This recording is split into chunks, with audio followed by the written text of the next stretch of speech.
Albert Einstein, Richard Branson, Bill Gates, John F. Kennedy, Tony Robbins, Michael Phelps, Will Smith. That sounds like a list of highly successful titans in a variety of industries. What else do they have in common? Well, they all have ADHD, but you don't hear much about that, do you? You know what you hear even less about? The successful women navigating ADHD. And that's exactly why I started this podcast, ADHD for Smartass Women. I'm your host, Tracy Otsuka. I'm an attorney, not a doctor, a lifelong student, not a coach. I'm also the creator of Courtography, a patent-pending system that helps people like you figure out what they should do with their life. And we're here today to talk ADHD, your superpowers, your symptoms, your workarounds, and how you proudly stand out instead of trying to fit in. I credit my ADHD for some of my greatest superpowers. And you know what? I spy a happier life for you too. So without further ado, a shiny new episode is starting now.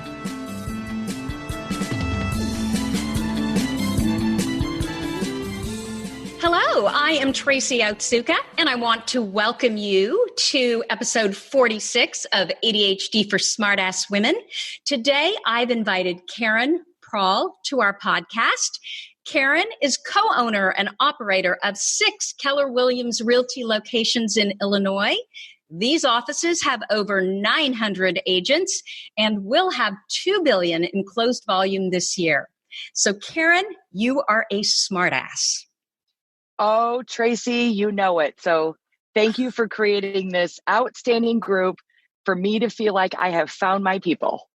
You know, and I've got to tell the listeners what happened. So Caryn is the only guest who I've ever invited who showed up in her car on her computer, and we've had all kinds of audio problems. So we've switched over to Zoom. I normally record on Zencaster, and I've got my fingers crossed that it's going to cooperate, but you're well worth it. So thank you so much. I know how busy you must be.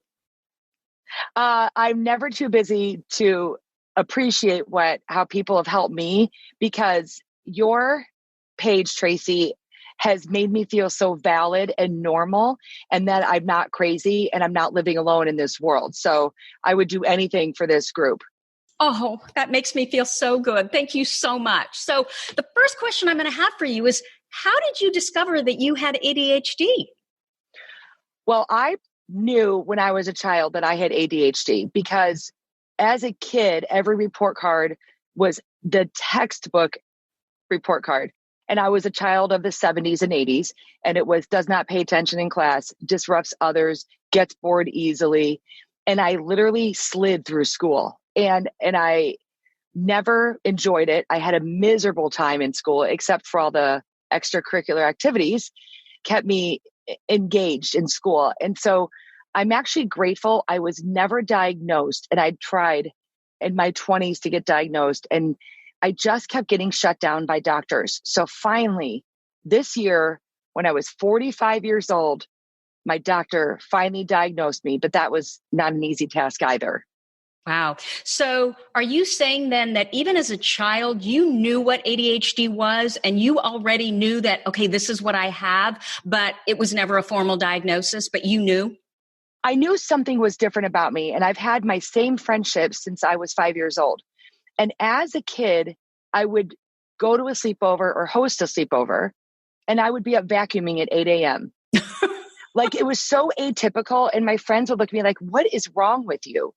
And I was always very smart in trivia and useless knowledge, but they would always joke. I just saw my best friend last weekend in Austin and said, you would have 31 conversations, and for us to keep all of them straight was a task. And I remember them saying this to me when I was 8 years old in 3rd grade. Wow. So were they telling you, I think you've got ADHD? Or at that point, was it, that, oh yeah, boys have that? I mean, because it sounds like you're hyperactive, right? You're sure combined type. And so it sounds like you had the classic symptoms of ADHD. Yes. And they never said, oh my gosh, she's, has their medical diagnosis. And what they did say is that, Oh my God, she has so much energy all the time. Yeah. So I later on in life, I got into real estate and I had a psychiatrist as a client, which don't have a psychiatrist as a client when you're in the car with them for hours on time, hours on end. And I would joke, his name was Dr. Khan. And so I'd go, Dr. Khan, Dr. Khan, Dr. Khan, like as a joke. And like Chaka Khan? Yes. And he didn't understand it, but that was fine. And I said to him one day, do not diagnose me in the car, like while we're spending time together. And he said, I already have. And I said, oh, what is it? And he told me I was hypomanic, which in formal diagnosis or layman's terms is I'm always happy, which is true. Mm-hmm. But I learned that I was actually just raised to be a performer. If we want to go deep quick. Yeah. So tell me, did Dr. Khan say it's ADHD? No, he said I was hypomanic. So that as long as I don't dip into a low depression, that would make me bipolar. Yeah. So it's like the high of the high. So I was like, okay, great. This is amazing. I agree. So tell me about your childhood in terms of, so now you've been formally diagnosed. When you look back on your childhood, what were the things that you now see that you always wondered about and you're like, that's ADHD? Everything. Everything. Relationships, disruptive, like changing subjects, not paying attention, walking away from a conversation, never finishing anything, big ideas, contagious energy in a way that people were attracted to. And I was clumsy. I made a lot of mistakes. I had very low confidence, very low self-worth. And looking back, I don't know that I would change the fact that I didn't have a diagnosis because I used it, as you say, as a superpower. Mm-hmm. Like, where do I fit in this life that I can use my energy and stuff? And so obviously sales was a natural evolution for that. I was grateful that I wasn't treated that I had a so-called disorder in school. So, I think I would have ended up differently. Yeah. Well, exactly. I mean, I think of my son who, when he was diagnosed, I knew nothing about ADHD, certainly didn't know I had it. And his therapist literally sat us down and said, your job as his parents, because he was super ambitious. He's like you, right? And me. But he didn't perform well in school. And she sat us down and said, your job as his parents is to reduce his expectations. Like, who the hell would tell a child that? Oh my gosh. Yeah, I agree with you. So did you actually struggle in school or you just weren't interested and so you just skated by? Both. Okay. What I wanted to learn, I was really good at. Mm-hmm. If I didn't care or I didn't do well, I just did the bare minimum of whatever it was. I procrastinated all the time. I had no time management. Right? Like no time management. And I grew up as the youngest of 5 girls. So as life wasn't chaotic enough with ADHD, being the youngest of 5 girls was pretty chaotic. And then social issues, was that a problem? Yes and no. Yes, it was, as I was that annoying kid that I think every parent, I walked in and they'd be like, oh God, Caryn's here.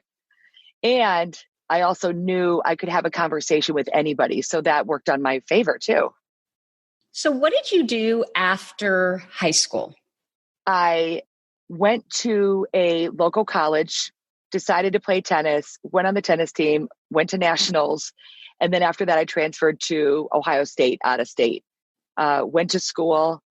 Then I worked in a restaurant group. Can I ask you? Yes. Was college easier for you than high school? Yes. And why do you think that was? I think it's because I got to decide what I wanted to do. Interest. I love that. Okay. And then after college, you keep going, and I'm not going to interrupt you. I have a horrible habit of doing that, don't I? You're great. Well, I do it too. We do. We get excited. So I worked for a restaurant group and I would go around and open restaurants, and it was like putting together an orchestra, and I loved it. And I was really good at it. What I realized through this is that I am very type A, which doesn't seem like it would fit with someone with ADHD. And I have to have my world very settled or I get really anxious. Mm-hmm.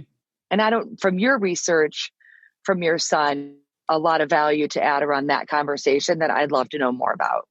Well, there are people with ADHD, a lot of us, who are really driven. As long as we're in an area of interest, we are so hyper-focused all the time. And then we have tons of energy. I mean, you can see how we just kind of take over. Yeah, that is a natural, and it always has been. And growing up, I felt like I was always hushed, right? And in life, like, oh gosh. And what really is now I identify it in other people when I'm looking to grow leaders, is it's talent pushing to do more. So I don't see it as a negative because of how I was treated growing up. And I know what the opportunities could look like if I bring that person in my world. Wow. You know, that comment that you just made, talent pushing to do more, it gave me goosebumps. Good. That's exactly what it is. And I think we can feel that in ourselves, yet society is always kind of trying to tamp us down and you're too much and calm down. Mm-hmm. And yeah, I don't think I would have ever made it in the pageant world because of my personality, like assimilating, and I could probably play the game for about 5 minutes and then I would say something completely inappropriate at the wrong time. From the restaurant business, how did you then make the transition to real estate? Well, I was working and I realized I don't want to be a bartender at 40. Mm-hmm. Not that there's anything wrong with it. And I was in my late 20s, early 30s at this point. And I'd also been through a divorce already. And I realized, what do I want to do? Because my theme in life is a man is not a plan. And so if I was going to create my greatest world, then what was I going to do it? And it wasn't going to be in restaurants. No offense, but no one gets wealthy working in a restaurant. So I had to make a change. So real estate was a natural fit for me because one, it's sales, which I loved. It's people, which I loved. And my mother is a realtor. My grandmother was a realtor. My sister's a realtor. And so it seemed like an absolute fit. And at the end of the day, I felt it was like the same job, just bigger tips. Yeah, that's great. What is it about real estate that works for you? Like, how did you know that would be the right place to go? Well, that's really interesting. I think when you realize that you are different in your thinking, in your entrepreneurial thinking, and to me, it's like, yes, it's possible. That real estate is awesome because there's no ceiling and you don't have a boss. And so that was probably super appealing to me. And I did really well. I was rookie of the year. I sold 34 homes my first year. I connected with everybody. There's not a stranger in my world. Relationships are super important to me, and long-term relationships are very important to me. Well, except when I was dating, that wasn't important at all. So I knew that would probably be a natural fit. I was just a mess, though, around it. And what do you mean you were such a mess around it? Very disorganized, wouldn't follow up on loose ends, sense of urgency of doing things last minute. So my grandmother used to call me, my maiden name is Schmidt, and my grandmother would call me in a minute Schmidt. So I'd put everything off. Though, you would always come through, right? It might be at the last minute, but you would come through. Oh, I'll get it done. Yeah. I'm very goal driven. So you give me a goal, I will get it. Well, except for dieting. I clearly am not that committed to it. So if I have a goal that I believe in, then I don't miss when it comes to that. Mm-mm. What I've noticed in, I don't know, this podcast and also in our group and just being around other women with ADHD, that so many of them are so petrified that someone might find out that they or their kids have ADHD. And I just love that you're so successful, but you're still so open about your ADHD. I think you're exactly what younger women and girls with ADHD, you're who they need to see because you're a symbol of what's possible. And so my question for you is, have you always been this open about it? Well, I've always been an open person. So I realized I know my 3 core values are integrity, authenticity, and abundance. And I like to surround myself with those same people. So I realized those are the people in my world that make me happy. And I have a girlfriend and her name is Karina Loken. And Karina and her husband, Lance, have, if not in the top 2 or 3 in the entire world, real estate teams based out of Houston, Texas. And Karina is a very vulnerable, very authentic person. And I just was attracted to her immediately. So she and I have created this friendship over the past 5, 6, 7, 10 years. And she was in town in Chicago, and we were having dinner, she and I. And she said, girl, go get diagnosed for ADHD. And I said, what? No, I am just hypomanic. I have high energy. My doctor told me I had anxiety. And she said, no, I finally got diagnosed and it changed my life. And I really trust her as a human. And so it was because of her authenticity and vulnerability is why I am free to speak about it, because she is on a much bigger platform than I am. And she spoke about it so honestly, and she cared about me enough to say something. And that conversation triggered my entire future. And when I would go to my doctor and I'd say, I know I have ADHD. I know that I would like to try Adderall or Ritalin or something. And they would always say, you have anxiety, you have anxiety. So finally, my doctor said, she would give me Xanax prescription. Well, I don't want to lose my sparkle. Like, taking a Xanax is not the answer for me, because my personality and my talent has gotten me to where I am today. So dimming that wouldn't serve anybody. So I knew there was another answer, and I just didn't know what it was. And so she went through the whole list of anxiety pills, and I said, I've tried it. So she finally relented and tried me on Adderall, and it was the smallest dose. And that first week I emailed her and I went up to her office and I cried in gratitude. Like, finally. That is just so unbelievable. And we hear stories and stories and stories after stories about this, that all they want to do with women is say it's anxiety or it's depression. Often they don't know what ADHD is or what it looks like. That is amazing. So what you're saying is that your friend Karina she basically modeled the behavior that then you followed, because you said, okay, I'm going to be authentic and I'm going to talk about it too. And now I know there are listeners listening to you right now saying, well, if she can be that successful and she can be that authentic and honest, I can talk about it too. I love it. Love it. Well, what it's done for me internally, I have tears in my eyes, and a lot of it is your group. So when I realized that this is very common for women in their mid-40s, I'm now 46. Mm-hmm. And I told you initially 6 months ago, my ADHD worked for me until it turned, and then it worked against me. And people around me were like, what's going on with you? Like, you've always been very distracted and doing 6 things at once. Like, I'll drive a car, make a carpool karaoke video, have a conference call, text someone with 3 dogs in the back seat. Like, everybody knows me, that I am like an octopus. And yet I was losing valuable relationships because of how I was showing up. And so that's when I realized this is a problem. And I really fought for myself, because no one's going to do it for me. And Tracy, when I was a child, I used to tell people all the time, I am missing synapses in my brain. I can remember saying that, probably 6th grade on. And what I now know with ADHD in the brain, I'm like, holy cow, I knew it. And yet I didn't know it. And now what this has done is you have a podcast or a post about ADHD and alcohol.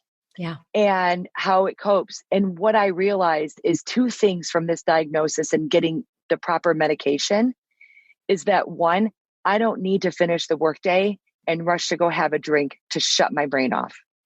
I've removed that entire 1, it's expensive, 2, it's not healthy, and 3, it's destructive. Right. So to be able to realize how much I was using alcohol, because all I wanted to do was shut my brain off.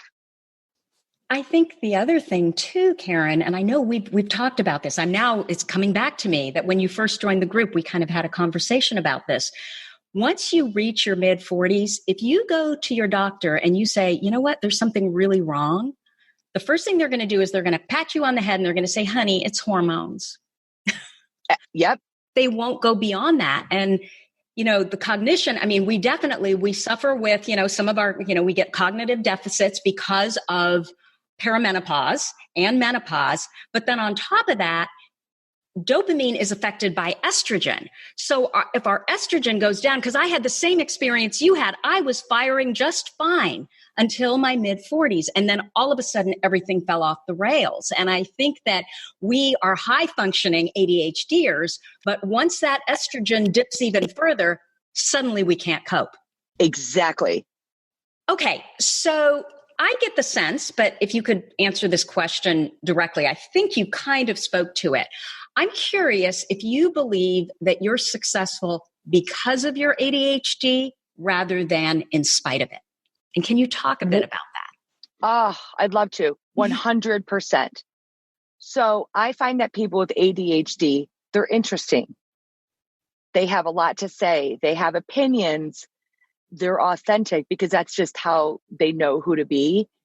And when I'm getting in relationship with people, there is a law of attraction that I believe happens. And I love entrepreneurial people. I love big thinkers. And I find that's kind of who I attract. Like my relationship with Karina, I met her, I liked her, not knowing later on, that she was going to be diagnosed with ADHD. And so all the friends in my world that I talk to now about this saying, I think you should talk to your doctor. Not that I can go around diagnosing people, but I've realized I love being around them. And so getting in sales and not being afraid and being fearless and moving from one thing to the next quickly has been an awesome benefit. I can completely relate to that. In fact, the joke is, to my close friends that hang around me a lot, I'm always looking at them going, I'm telling you, if you're around me, you've got the same thing because I'm attracted to you. That's right. Mm-hmm. So I'm going to assume that perhaps you have a few weaknesses. And I'm wondering if you could share with us if you've developed workarounds for those weaknesses and what some of those workarounds might be. Well, I am in coaching. I have two coaches. I have a business coach and I have an entrepreneurial coach, and they both hold me accountable in different areas of my life because I have to have it. I have to be very careful about time management. I run by a very strict calendar, as do you, I know. And so that helps me a lot. My biggest weakness is something that I call emotional wake. And that's when I moved so quickly and I say whatever is on the tip of my tongue and I don't realize who I've injured or hurt along the way. And so what have you done, knowing that this is something you struggle with, to shore that up so it happens less? I really work on reacting versus responding. I always want to respond, not react. So breathing exercises, counting in my head. I have an acronym called WAIT, which is why am I talking? I think about a lot. I'm trying to use that right now, Caryn. Right? And yeah. I physically sit on my hands when I want to, because I want to interrupt and I want to bring value and I want to look at me, pay attention. I have something to say. And so emotional intelligence is really important to me. I found that I was very emotionally immature. So really working on that side of my brain has helped me a lot. I want to tell our listeners that you have a podcast called The Messy Empire. And I'd love to know why you started it and who it's for. Well, the crazy thing is it started because AJ, who's my director of technology in our company, and I shared an office. And he would just listen to me all day. And I mentioned to you prior this podcast that I have 3 or 4 pairs of AirPods because I talk so much during the day, I run through them. And I figure one thing I think we're really good at is hyper efficiency. I think that is an amazing skill of someone with ADHD. I think that is a talent that we don't talk about enough. Explain what that is. We think of the smartest, quickest, fastest way to get something done.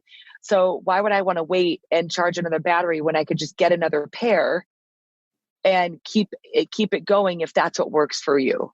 Mm-hmm. Like everything I do is just try to make it a little bit better. So my podcast was created because AJ then was moved out of my office onto another project and he wanted coaching with me. So he brought a creative way to be in my world, and he decided it was going to be through a podcast, which has totally worked. I had no idea what it would do. And it's been super fun. Like, you've been doing your podcast for quite a while now, and you don't even recognize who you can impact. And impact is my greatest goal. And so that's why I love sharing the story and just being authentic of like, my life is a complete shit show. However, if I get to build other people every single day, that's what fills my bucket. Wow. And so who would you say your ideal audience is for your podcast? Because I don't think you created it specifically for realtors and broker associates, right? No. Mm-mm. Well, that was the original. I thought that was my only audience, right? Because that's the world I've been in for 20 years. But really, it's for entrepreneurial. It's for big thinkers. It's to get people to think differently. And so it's been quite a journey to put into words what's always been in my head. And maybe for yourself too, it is therapeutic. It really is. I mean, I definitely think I get more than I give, because it's also validating, right? That there are people who you are able to impact their life every single day. There's something so fulfilling about that. Right.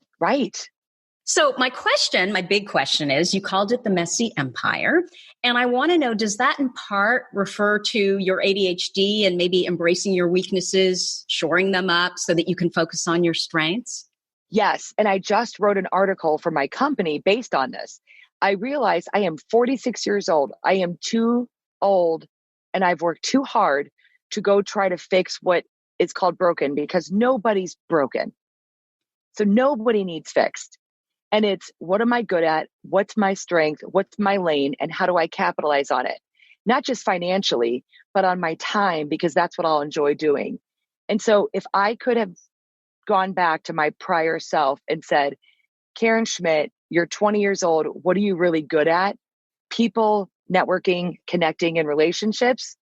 I would have probably taken a different route. So I joke about one of my episodes about the movie Rudy. And I said, that movie's crap. Like, the parents are like, yeah, kid, you have no future, but I want you to go spend 5 years failing and keep going. And you have no future in this. So that's awesome. I'm like, what a terrible example. I agree. I totally agree. That's great. Yeah.